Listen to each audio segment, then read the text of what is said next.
जीवन का ज्ञान चैनल में आपका स्वागत है।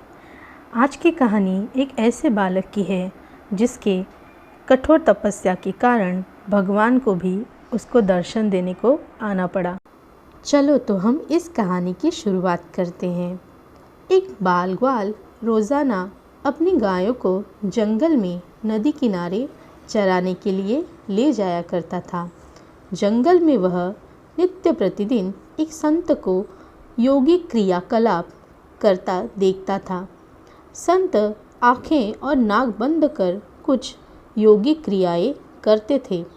एक दिन उसे रहा नहीं गया। उत्सुकतावश उसने संत से योगिक क्रियाओं के बारे में पूछ लिया।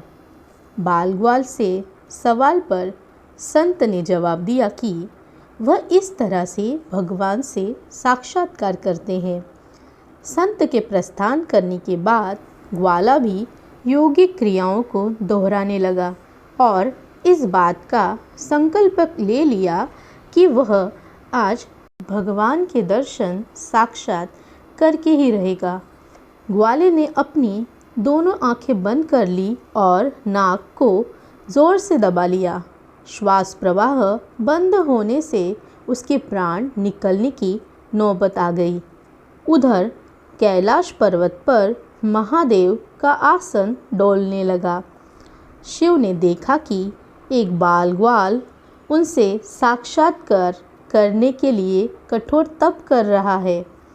उसके हठ को देखकर शिव प्रकट हुए और बोले, हे बालक, मैं तुम्हारी तपस्या से प्रसन्न हूँ और तुमको दर्शन देने आया हूँ। ग्वाले ने बंद आँखों से इशारा कर पूछा, आप कौन हो? भोलेनाथ ने कहा, मैं वही भगवान हूँ जिसके लिए तुम इतना कठोर तप कर रहे हो।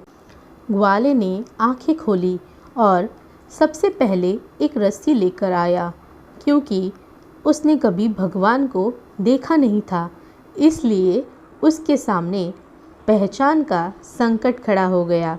उसने भगवान को पेड़ के साथ बांध दिया और साधु को बुलाने के लिए भागकर गया।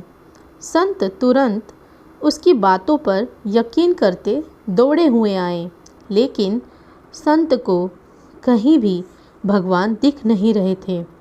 तब ग्वाले ने भगवान से पूछा, प्रभु, आप यदि सही में भगवान हो तो साधु महाराज को क्यों नहीं दिख रहे हो?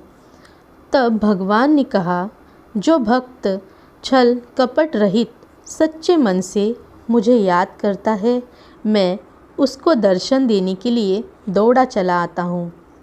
तुमने निश्चल मन से मेरी आराधना की, अपने प्राण दांव पर लगाए और मेरे दर्शन का दृढ़ संकल्प लिया। इसलिए मुझे कैलाश से मृत्युलोक में तुमको दर्शन देने के लिए आना ही पड़ा। जबकि साधु के आचरण में इन सभी बातों का अभी अभाव है। वह रोज़ाना के लिए क्रियाकलाप करते हैं, लेकिन उसके मन में अभी भटकाव है। इसलिए मैं तुमको तो दिखाई दे रहा हूँ, लेकिन संत को नहीं। इस कहानी से हमें यह सीख मिलती है कि मन की निर्मलता ही ईश्वर तक पहुँचने का असली मार्ग है। हम जितने भी उपवास करें, तप करें, दान करें, धर्म करें, पर अगर हमारा मन ही साफ ना हो तो हमें पुण्य नहीं मिलेगा, भगवान हमें नहीं मिलेंगे।